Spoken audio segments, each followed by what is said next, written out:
আমরা আসছি জেলায় জেলায়, আসছি পাড়ায় পাড়ায়। আপনার চারপাশে ঘটে যাওয়া খবরাখবর তুলে ধরবো আমরা। রাজনীতি থেকে বিনোদন, আবহাওয়া থেকে অফবিট, সব ধরনের খবর তুলে ধরবো আপনাদের।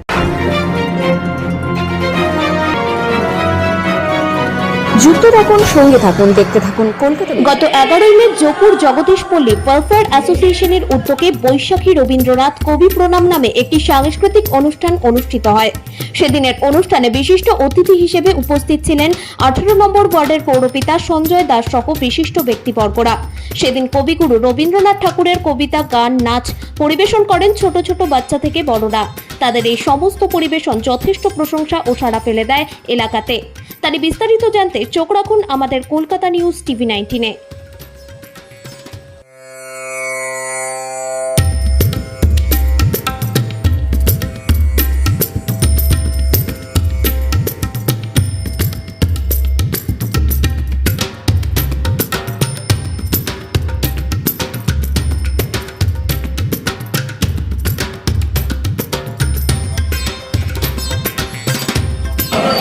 আমরা প্রথমেই তাকে পুষ্পস্তবক এবং উত্তরী দিয়ে বরণ করে দেবো। তাকে পুষ্পস্তবক এবং উত্তরী দিয়ে বরণ করে দিচ্ছেন লক্ষ্মী জগদীশপল্লী ওয়েলফেয়ার অ্যাসোসিয়েশনের সভাপতি সম্মানীয় শ্রী দিলীপ কুমার সেন মহোদয়। একটি জোরে করতালি দিয়ে এই বিশেষ মুহূর্তটাকে অভিনন্দন জানাবেন।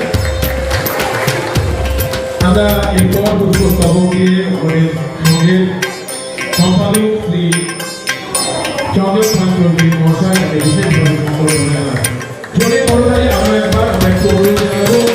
এবং আমরা চন্দন রায় চৌধুরী মহাশয়, পাল চৌধুরী মহাশয় একটু করতালি দিয়ে অভিনন্দন জানাবেন এবং আমরা মঞ্চে রেখে কিছু সময় পেয়ে যাবেন কিংবা অবশ্যই তাকে সম্পর্কটা জানাতে অনেক ধন্যবাদ। অধ্যাপক চৌধুরী মহাশয়, এবার আমরা মঞ্চে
আমার মনের মধ্যে সহজ হয়ে মিশে গেছে।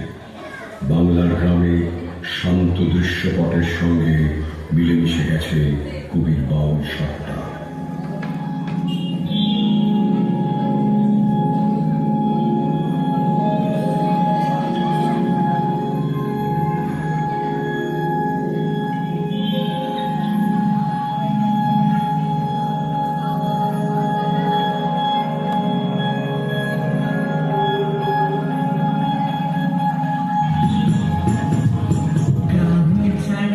ওই রাঙা মাটির ঘর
কবিগুরু রবীন্দ্রনাথ ঠাকুরের আমরা একটু অপেক্ষা করি 2-1 মিনিট। এই যে রবি সন্ধ্যা, এই রবি সন্ধ্যা কিন্তু প্রত্যেক বছরের নয়, কিন্তু এরকম আজ এবারে কিন্তু একটু অন্যরকম ভাব রয়েছে, যাতে দেখা যাচ্ছে কবিগুরু চেয়েছিলেন মৈত্রীর বন্ধন, কিন্তু আজকে কবিগুরুর জন্মদিনে কিন্তু বারুদের গন্ধ।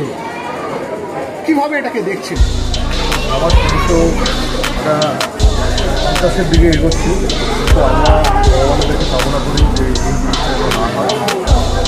আমরা সবাই শান্তি চাই, গাড়ি আপনাদের মধ্যে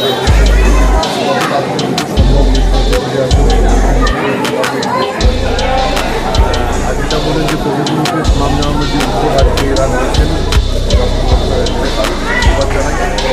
এরকম অনুষ্ঠান যত বেশি হবে সমাজ তত ভালো হবে, সমাজ তত পরিচিত হবে এবং আমাদের যে বারুদের গন্ধ তত কমবে। কোথাও কি কবিগুরুর আবেগে কোথাও একটা বড় রকমভাবে আঘাত পড়লো? না, সেটা আপনি বলতে পারেন না যে কবিগুরুকে আমরা এই জন্য কোন একটা শ্রেণীর মানুষ থেকেই থাকে যে এই ধরনের কাজকর্ম করে, তাদেরকে আপনাকে শিক্ষা দিতে হবে অন্যভাবে। আমাদের চ্যানেলটিকে সাবস্ক্রাইব করুন ও প্রচুর পরিমাণে লাইক ও শেয়ার করুন।